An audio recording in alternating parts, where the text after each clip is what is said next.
లక్ష్మీదేవి మాయమవుతుందా? నిజమేంటో తెలుసా?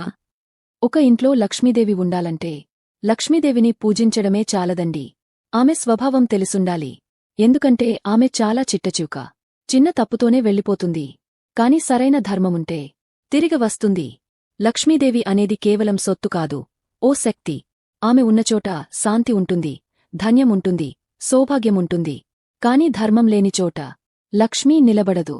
ప్రతి యుగంలో మనుషులు స్వార్థంతో, అహంకారంతో, అధర్మంతో బ్రతకడం మొదలుపెడితే ఆమె అక్కడ నిలవలేదు, వెళ్తుంది. మనం లక్ష్మిని కోల్పోతాం. కాని ఎప్పుడు మనం తిరిగి మారతామో, సత్యాన్ని, సేవను, శ్రద్ధను పాటించాక ఆమె మళ్లీ వస్తుంది. అందుకే నవరాత్రులు, దీపావళి, వ్రతాలు ఇవన్నీ ఆమెకు ఆహ్వానం. ధర్మమున్న ఇంట్లో లక్ష్మీదేవి నిలిచే, అధర్మమున్నచోట ఆమె ఒక్క క్షణం కూడా ఉండదు.